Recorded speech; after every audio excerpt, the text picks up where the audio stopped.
Story 1. A few years ago, I did something horrible, something I fervently wish I had never done, because it's an act I can never make right, no matter how much I would give to be able to do so. It all began when Emma broke up with me. Yes, I know, that may sound trivial now. A typical case of a guy who got dumped and then did something really stupid. And that's exactly what it was, except with absolutely devastating consequences. Back then, I was 19, and she was the first girl I had ever fallen in love with. If you've been through that phase, then you know how intense everything feels at that age, especially heartbreak. Emma and I had been together for 2 years, but our relationship was never free from drama, mainly because we were both so young and immature that we often argued, sometimes over stupid things, but we always made up in the end. However, this last time was different, and it wasn't because of another silly quarrel about someone saying something hurtful or forgetting a birthday. No, this time it was because she had cheated on me with another guy from college, right in front of everyone. When I confronted her about it, she didn't deny it. She told me she no longer wanted to be with me, that she wasn't in love with me anymore, that she was sorry, but she had fallen for this other guy. Hearing that really broke my heart, because I still loved Emma, but at the same time I felt deeply hurt. If she didn't love me anymore, she could have told me, and we could have talked it over.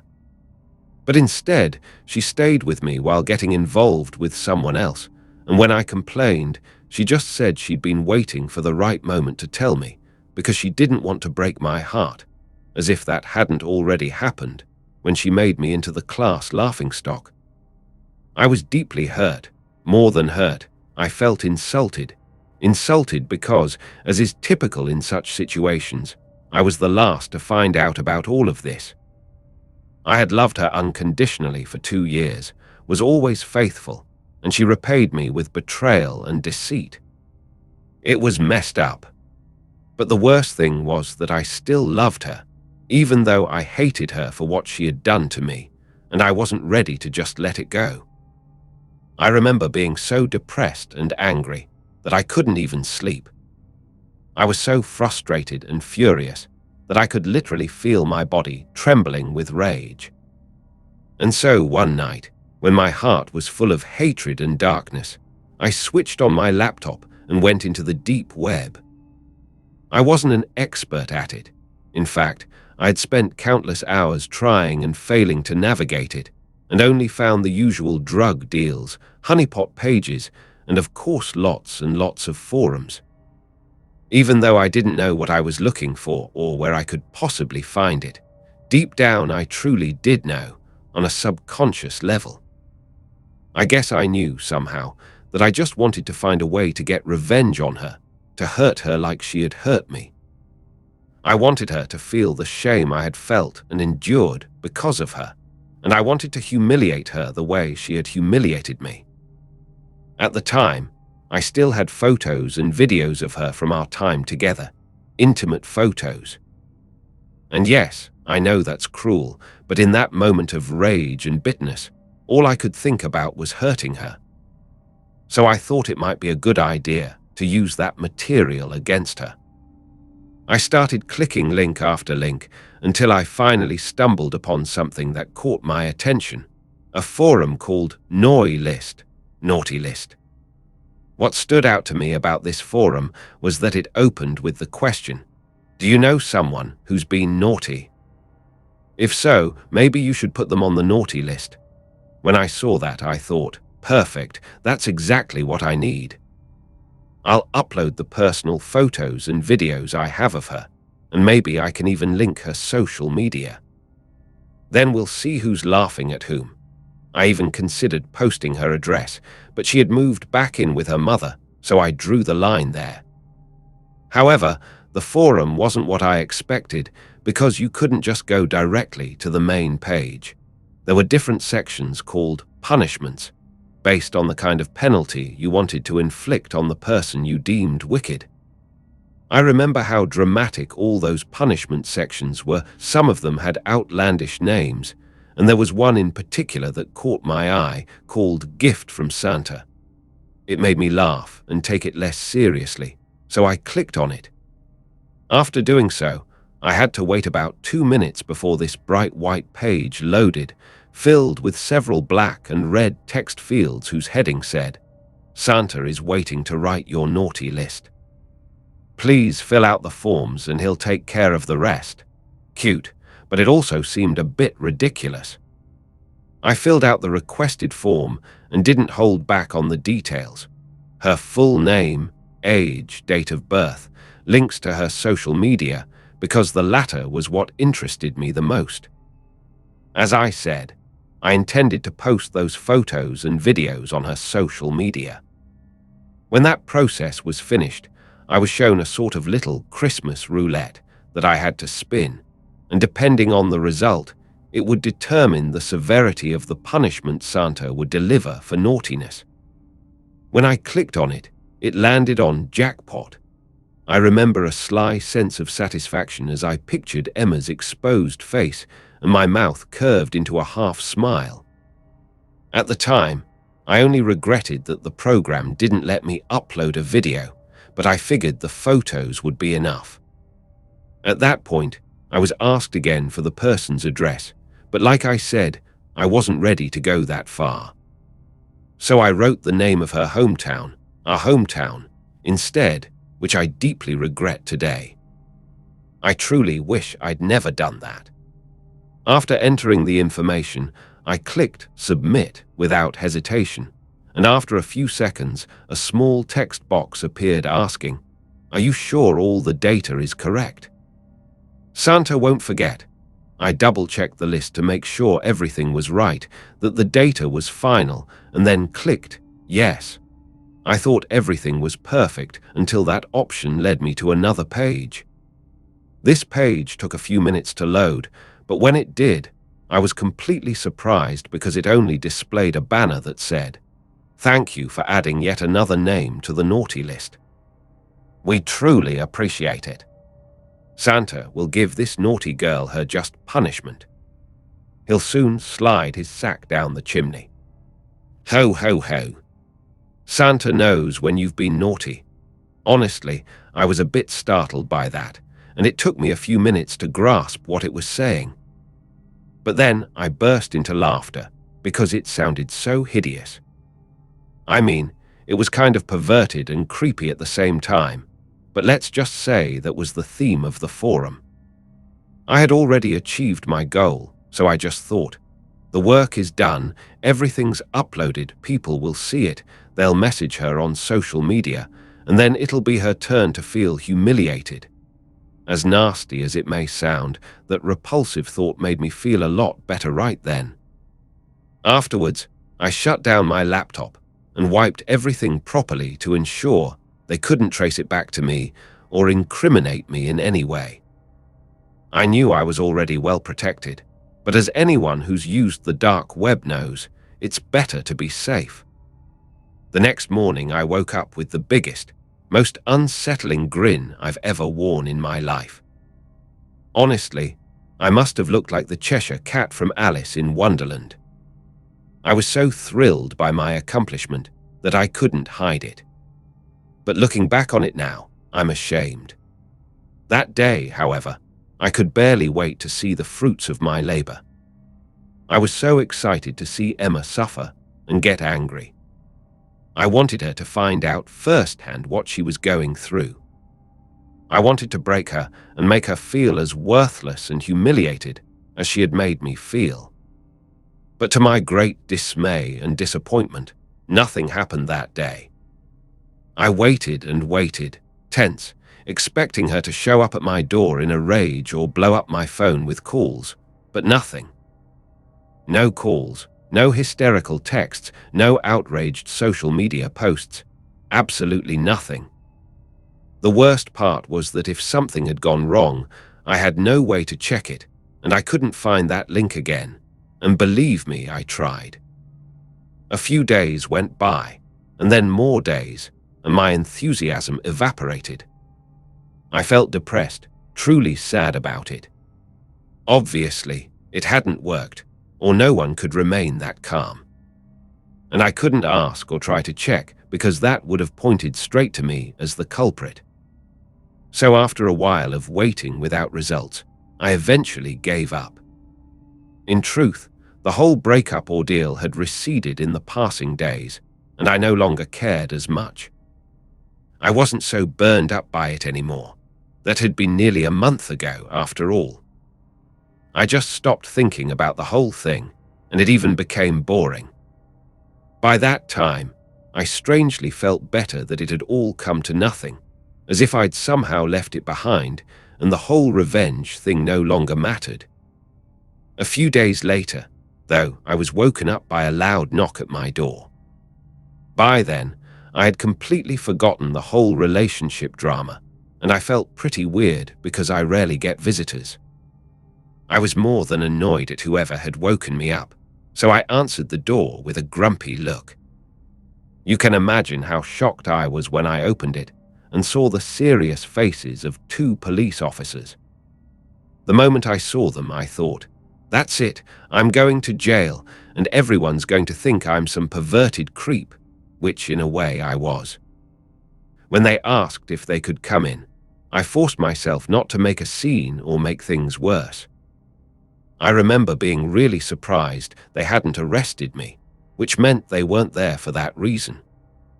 Otherwise, they wouldn't have asked, but simply done it. So I figured I should see what they wanted. But what they then told me took my breath away. When was the last time you saw Emma? I was speechless for a second and must have looked like the guiltiest person in the world. When I realized that, I quickly erased the look of shock and terror from my face and tried to answer as calmly as possible.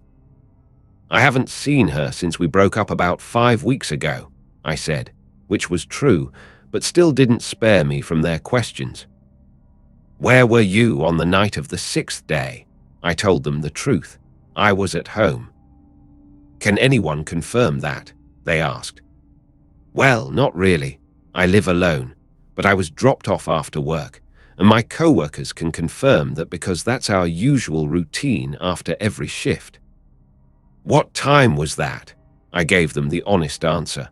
Around 10:30 p.m. The cameras at work should show that I left around 10:20, and it's only a 10-minute drive to get here. Did you leave your property at any point after returning? No, I said, meekly but firmly. The security cameras at my apartment complex should confirm that. His intense stare at me seemed to waver and lose its strength, so I figured it was a good moment to ask, "Can you tell me what this is about?" What he said next knocked the wind out of my lungs. He told me that he couldn't give me details of an ongoing investigation, but that he could say Emma had been reported missing and hadn't been seen for nearly a week. She was last seen by her mother when she left the house to go shopping but never came back. The officers soon left, thanking me for my time. The next day, they checked the video footage with my boss and co-worker, who verified my story and confirmed that I was telling the truth. After that, days turned into weeks, and still nothing about Emma. It was as if she'd vanished into thin air. I couldn't believe it. It couldn't have been my fault. I thought maybe some creep had tracked her on social media after I posted her info along with the pictures, but that must have been a coincidence. That ridiculous forum couldn't really exist, right? I mean, Santa's naughty list. Come on, get a grip, man, I told myself the first time that possibility occurred to me. The more time passed, the more terrible I felt. I know I wasn't physically responsible for what happened to Emma, but either way, I truly felt as if I had caused it, or at least set everything in motion. I was so guilty, like I had done something horrible to her. This was a girl I once loved, still loved, and I had done that. I had caused it. She and her poor mother had been estranged for years, and I was the one who finally got them to reconcile, who gave her back the joy of being with her mom. And then, out of sheer selfishness and bitterness, I destroyed her in a way I never imagined possible. In the weeks I heard nothing about Emma, I couldn't live with the guilt and the immense shame. I tried to go on with life as normal, but it was impossible. I couldn't sleep, I couldn't eat, but I knew I deserved it. I deserved that dreadful pain. Whenever I caught myself wallowing in self-pity, I reminded myself that I wasn't a victim. I was a monster and a coward, a wolf in sheep's clothing, and if anyone deserved a horrible fate, it was me, not her. I was so selfish, so vile and pathetic, that I started drinking myself into oblivion. Anything to numb the pain burning inside me, anything to erase the image of her terrified face and the echoes of her possible cries from my mind. Only God knows what she might have gone through, or if she was even still alive. I couldn't go to the police. How could I? If I confessed what I'd done, I'd only draw suspicion on myself, and it wouldn't help find her. Or maybe I was just a total coward. But either way, it was pointless, and she was gone. Weeks went by, and each morning I waited for an update, but there was no new information. With each passing day, a little piece of me died. It was absolute torment, until one day she was finally found. But when I got the news, the truth was so crushing I'll never recover from it. Emma's body was discovered in an old abandoned factory on the outskirts of the next town. I couldn't believe it. I felt my throat tighten so much I could barely breathe. When I finally learned the details of how she was found, I prayed with all my might it was a mistake, but there was no mistake. I had wanted her to suffer as much as possible, and I guess I got what I wanted. Emma was found stuffed into one of the old factory's chimneys. Her body was in a sack with toys. She was completely naked, and by then her body had already badly decomposed. I couldn't believe it. I nearly died inside when I heard that, and even more when the officer told me that her body was practically unrecognizable by the time they found her, and they only identified her because there was a piece of paper in one of her eye sockets that read, "Naughty number 22. Emma, you must have been a good girl. Santa always knows when you've been naughty." I fainted. I collapsed on the floor and slammed my head on the spot where I stood. This had to be some sort of sick joke. When I came to, I hoped and prayed it had all been a bad dream, but of course it wasn't. It was real, an absolute nightmare happening in real life, and it was entirely my fault. I'm so sorry, Emma. I'm so sorry. I'm so sorry for what they did to you, and I'm sorry for what I did to you. I feel guilty every day of my life, and there isn't a day that goes by that I don't think about her and about what my stupid selfishness did to her. It's a burden I've carried ever since and will carry until the end of my days, and I know sooner or later I'll have to pay for it, although I'm already paying for it. Story 2. I never knew blood could be worth anything. Sure, it can save a life, yes, but every time I donated blood at the blood bank, I got at most a few cookies and a glass of juice. At that time, I realized college was more expensive than I had originally thought. Noodles and ramen had basically become staple foods in my life, and I struggled every day to keep my job while also trying to find time for both work and studies. One night, I clicked deeper and deeper into the dark web. I was fascinated by all the online shops it offered. I never bought anything from the dark web, never even considered it, because I never had any money anyway. Then I found a link titled "Blood Donors Wanted, Bitcoin Payment." It caught my attention, so I clicked it, and it immediately took me to a page. Once there, I saw a list of blood types with a certain price per 100 ml, and they were paying a lot. My jaw dropped. I knew AB negative was a rare blood type, and when I saw how much they were paying for it, I was immediately shocked. They were offering $25 for 100 ml. Some of the other blood types were worth far less. Type O positive, probably the most common type, was worth only $5 for 100 ml.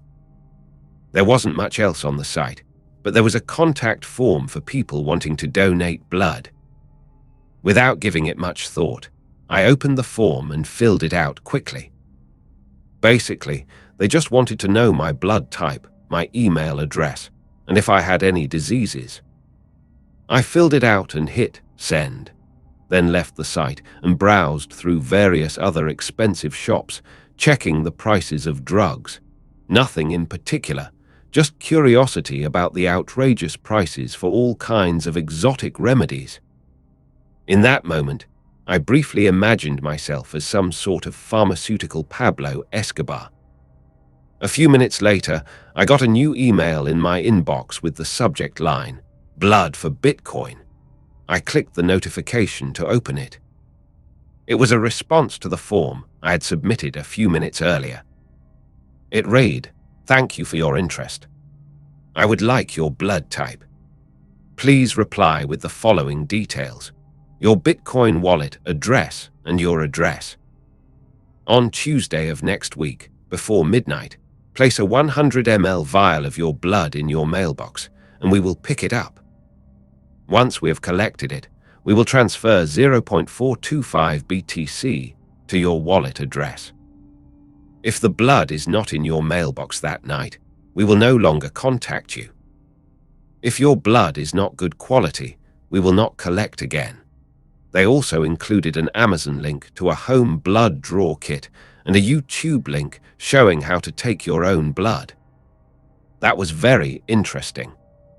I thought it could be real, so I replied and asked if I could mail it to them instead of having them pick it up from my mailbox. A few minutes later, I got another response saying, "Not possible, because temperature changes and the postal service would ruin the blood. Provide your address and your Bitcoin wallet address, and we will pick it up next Tuesday night from your mailbox." I thought about it for a moment and honestly felt uneasy about using my address, but there was an old man living next door who probably wouldn't mind if I used his mailbox in the middle of the night. So I replied to the email with "Okay, sounds good," gave them my neighbor's address, plus the address of my Bitcoin wallet. Then I ordered the blood draw kit on Amazon, which was delivered to me the next day. The week passed, and before I knew it, Tuesday arrived. Around 9 p.m. that evening, I was sure my neighbor had gone to bed, so it was time to get to work and put everything I'd learned from the YouTube tutorial into practice, starting the blood draw. It wasn't too difficult, since I donated blood before and had a rough idea of how it would go, so it was almost straightforward. I inserted the needle, and the blood began flowing into the vial. The vials I'd ordered on Amazon were 120 ml each, so I filled them to the brim before I pulled the needle out and pressed a cotton swab to the spot. I went outside to my neighbor's mailbox, lifted the lid, and let the vial drop in.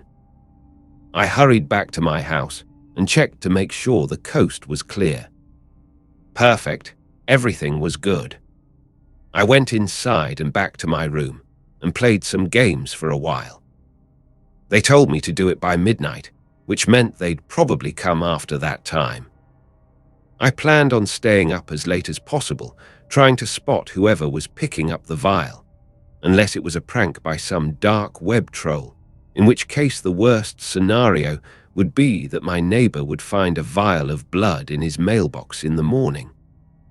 Honestly, the thought of his reaction made me chuckle a bit. Right before midnight, I switched off all the lights in my house and sat by my bedroom window with the curtains slightly open, watching the mailbox. To kill time, I fiddled with my phone, scrolling through social media, sending messages, reading stuff on Reddit. When 1 a.m. rolled around, I noticed the streetlight flicker, as if something had briefly blocked the light. I looked out at the street and saw a tall figure dressed in black from head to toe, moving quickly down the sidewalk. The person walked up to my neighbor's mailbox, and I noticed they wore a black hoodie, but from what I could see in the dim streetlight, their face and hands looked unnaturally pale, too pale. The figure lifted the lid of the neighbor's mailbox, took the vial out, and examined it, as if to confirm everything was okay. It seemed everything was fine because at that moment, he turned around and disappeared into the darkness, heading back across the street. After seeing that, I closed my curtains and lay down on my bed. I was caught between the excitement of having earned some money and the unsettling feeling caused by that mysterious figure, wondering what on earth he planned to do with my blood. The next morning, I woke up to see a new email in my inbox that reads simply, "Delicious. I will pick up 200 ml next Tuesday. Do not reply. Your payment has been made." I checked my Bitcoin wallet for confirmation, and indeed, there were a bit more than 0.425 BTC in it. I was thrilled to see I'd been paid for my blood, just like they'd offered. Yet now I felt even more uneasy, having read the word delicious. Obviously, one question came to mind. Did he eat my blood? Creepy, but the truth is I didn't really care. The money was good enough for me to look the other way. Another week flew by, and on the following Tuesday, I filled 2 vials and put them in my neighbor's mailbox. I waited by my window again, peeking through the curtains, and sure enough, sometime after 1 a.m., the tall, pale figure appeared again and took the blood. The next morning, I checked my wallet again, and there were another 0.85 BTC. There was another email, just as short as the first. Delicious. I want more. Now I need 500 ml.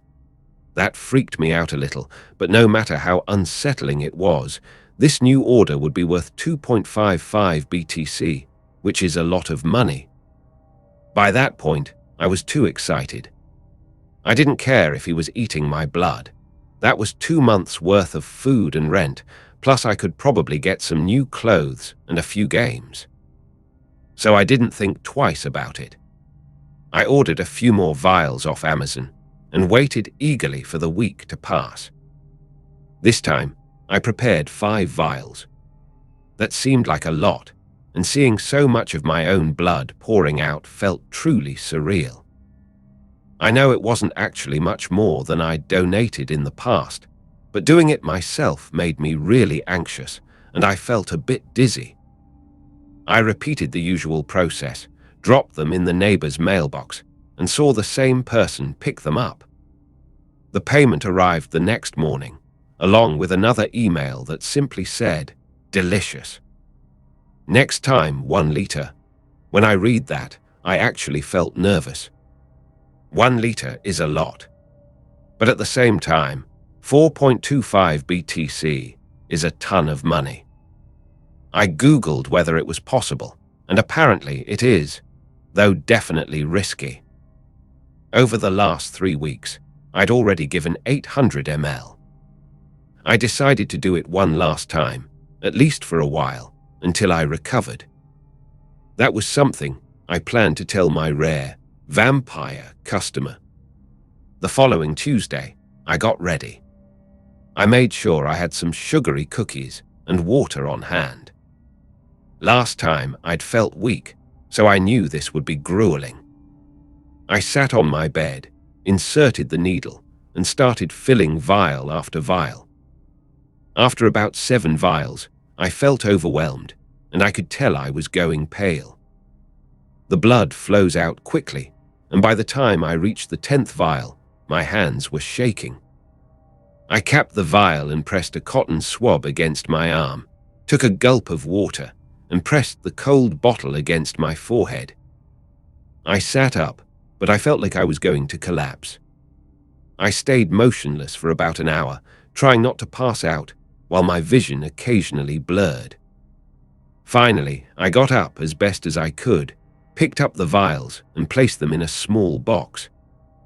I remember walking around my house, bracing against the walls, moving at a snail's pace toward the neighbor's mailbox. I put the box inside it and hurried back to my house, collapsing on my bed. When I woke up, I checked my wallet, and the 4.25 BTC had been transferred to my address. The next email was as short as ever. Delicious. We like it. Another liter next Tuesday. But there was no way I could give them another liter, especially not when I had only a week to recover. When I woke up, I already felt weak, tired, and occasionally had headaches. So I wrote back, "Hey, I need some time to recover. Maybe I can do it next month." Almost immediately after sending that, I received a response that said, "1 liter next Tuesday or else." My stomach dropped. What was that supposed to mean? I mean, or else. Clearly, this thing is deranged if it's consuming blood, and I have no idea what it might be capable of. I wrote again to apologize, repeating that I couldn't do it. Seconds later, I got the same email, stating again that they wanted 1 liter with that same phrase or else. I got off my computer at that point. There was nothing more I could do. The week went by fast, and I felt drained most of the time. Finally, Tuesday came, and I didn't draw any blood. I sat in the darkness by my window around 1 a.m., waiting. Sure enough, I saw him emerge from the darkness, heading to my neighbor's mailbox. I watched as he opened the lid and stood there for a moment, inspecting it. He started shuffling through the mail as if looking for something, then stopped, looked up at the sky, and let out a loud, raspy whistle that shattered the night stillness, like a howl of pain or rage. Then he looked around and walked away from the mailbox. Apparently, he didn't get what he wanted, but I had told him by email I couldn't do it this week. Then he took another step toward the street, and just as I was about to close the curtain, he stopped and stared directly at my window. In that moment, I froze, trying not to move a muscle. All my house lights, including my room light, were off, so there was no way he could see me. His pale face and dark brown eyes, which I could finally see under his hood, stared up at me for what felt like an eternity. I stood there, paralyzed with fear. He slowly turned his head again, looked in the direction of my neighbor's house, and then started walking diagonally across my neighbor's front yard, heading toward his house. From my bedroom, I couldn't see him anymore, so I dashed to my bathroom window, which had a view of the neighbor's yard. I saw him climb through one of the side windows of his house. Then I heard glass shatter. He slipped inside in a quick motion. A moment later, I heard my neighbor scream. At first, it sounded like he was yelling at an intruder to leave. Then it changed into a scream of pure terror. Then I heard bang, bang, bang, and the screaming intensified. I saw 3 small flashes behind the window, and the shrieks rose to a piercing pitch, only to be cut off after those shots. Suddenly, there was silence. I stared from my bathroom window toward my neighbor's window, frozen in place. My neighbor lay on the floor, definitely dead. He had been shot 3 times in the chest. I stood there, paralyzed, totally locked in fear. 2 minutes passed, and then I saw that monster exit through the same window he had smashed and vanish into the darkness of the woods. I heard a siren wailing louder and louder. Out of the corner of my eye, I saw multiple blue and red lights approaching the street. The commotion must have woken up the whole neighborhood. I was still standing there, and I felt like I was on the edge of total darkness. The patrol cars arrived quickly, parking out front. Meanwhile, a small crowd of neighbors gathered around the house, trying to figure out what was going on. I put on some shoes and went out to my front door, joining the crowd outside. Everyone was obviously shaken and terrified by the news of the murder. None of them, though, was as horrified as I was. I was still in shock, and I'm not even sure how I didn't pass out in my weakened state. After they went inside, an officer came out and told everyone to stay back while he called an ambulance and backup. A few more police cars arrived, and they began taping off the crime scene around the neighbor's house. I was close enough to see the paramedics bring him out, and it was gruesome. He had not only been shot, the entire side of his neck had been torn open, like he'd been attacked by some wild beast. I was completely horrified.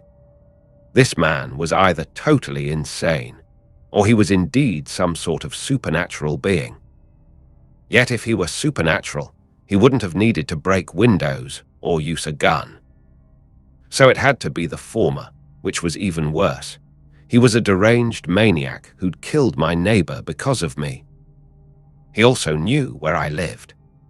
The police questioned all of us, including me, but there was no way I could tell them what I knew without incriminating myself directly.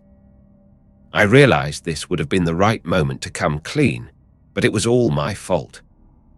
I'd given him that address, put my blood in the neighbor's mailbox, and now an innocent man was dead because of it.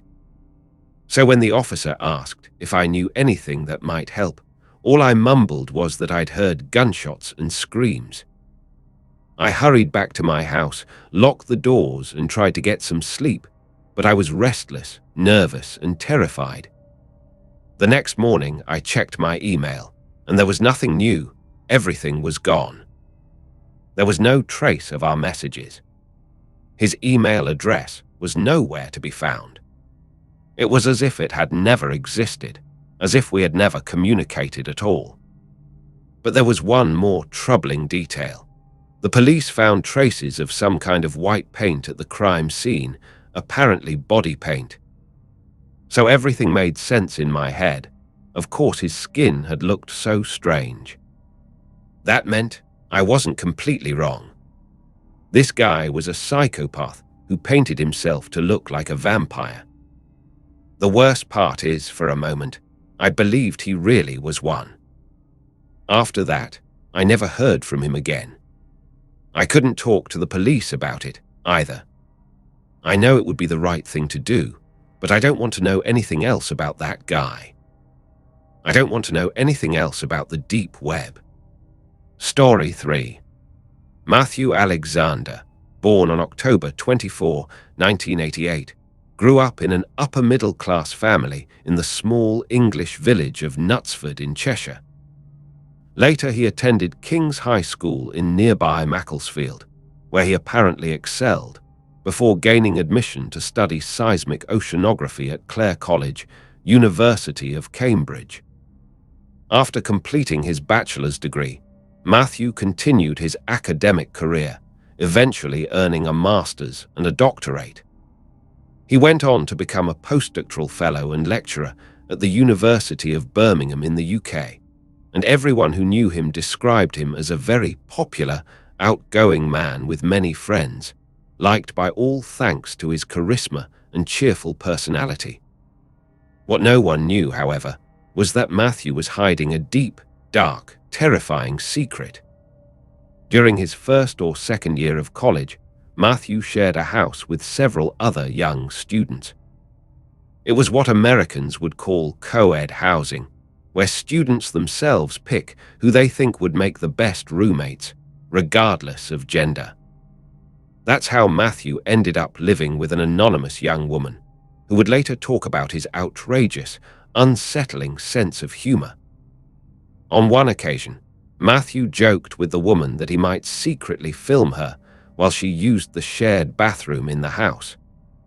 The suggestion was so bizarre and inappropriate that she just laughed, assuming it was a joke.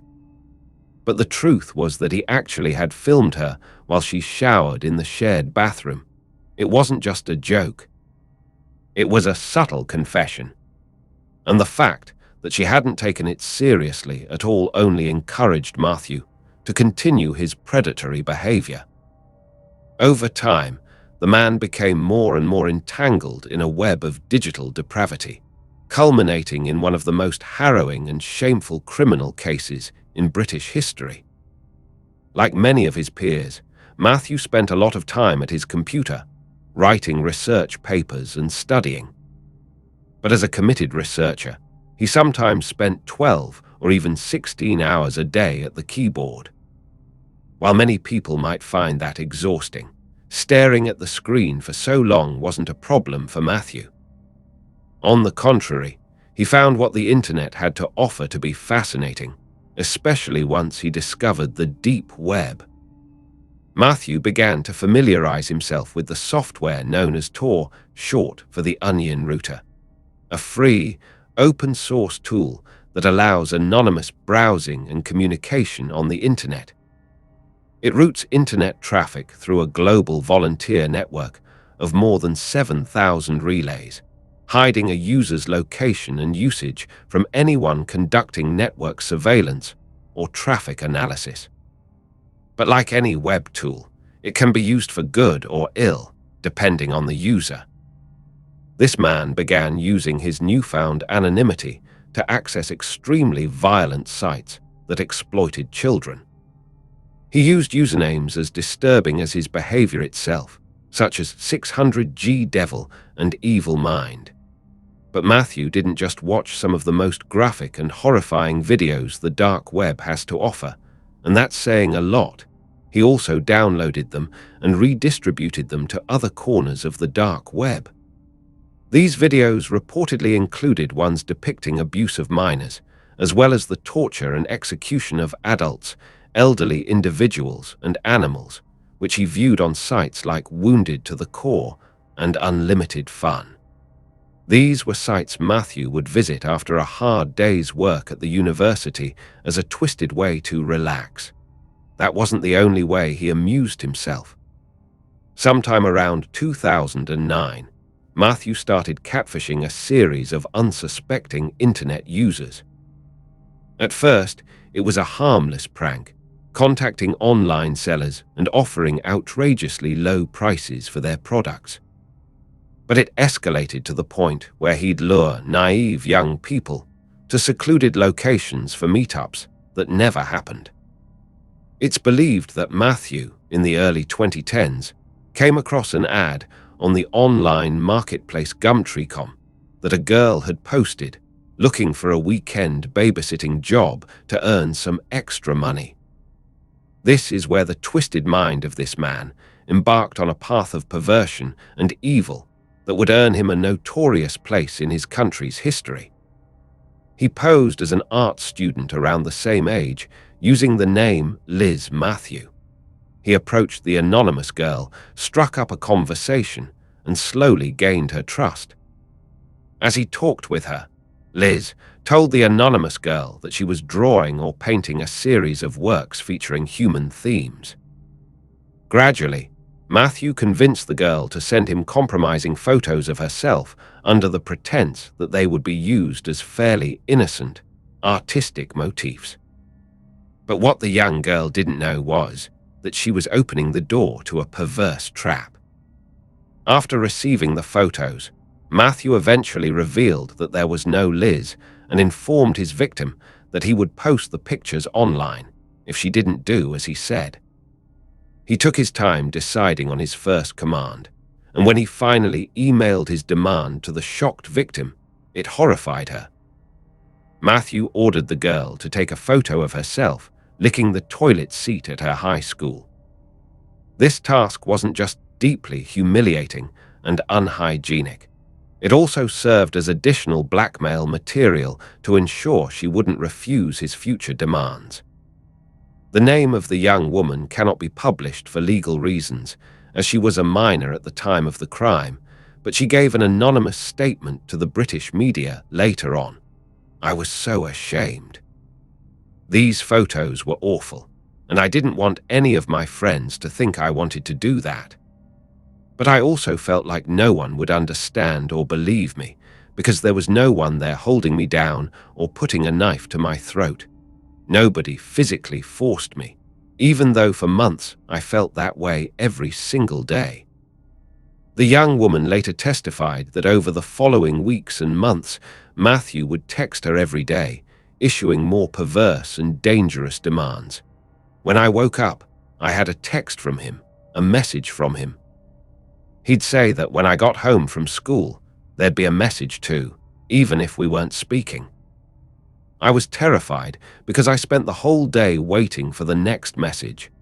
Her relationships and her daily life changed drastically. She stopped speaking to her family, hardly left the house, and spent almost every waking hour carrying out Matthew's demands, terrified of the consequences he had threatened. The situation took a heavy toll on her, and she pleaded with him to leave her alone, insisting she had already done everything he asked. Matthew took advantage of her plight and spread her private content on the internet, openly bragging about what he was doing and showing no remorse for the devastating effect it had on her life. He even claimed he didn't care how she felt and would keep pressuring her. It's unclear exactly how or when she managed to escape this horrifying situation, but reports say that at one point he made good on his threats and sent compromising material to her family, straining her relationship with them. In an interview, she later said the family dynamic was severely damaged and she felt misunderstood. Thus, the cycle of manipulation, blackmail, and abuse came full circle, and Matthew simply moved on in search of a new victim. The modern internet was a perfect arena for such a depraved predator. He used a series of carefully crafted fake identities, though the true identities of most of his victims have been concealed and remain a closely guarded secret. From an analysis of the charges brought against him, however, we can form a fairly clear picture of his capacity for cruelty. Some of these charges are simply too obscene to detail here, even for a horror channel, but the charges themselves provide insight into the depravity of his actions. Among the less obscene charges were, and I quote, forced labor, meaning Matthew had blackmailed at least one victim into performing small tasks for him, effectively turning them into modern slaves. Matthew was also charged with triple involvement in the activities of an organized criminal group, the Hats. It's highly likely he shared evidence of his crimes with a larger online network of predators. Later, the Crown Prosecution Service charged him with 2 counts of possession of a predator handbook. It is believed he simply downloaded one of these from another source, while the second was almost certainly written by Matthew himself, detailing exactly how he managed to blackmail so many different people from various walks of life all at once.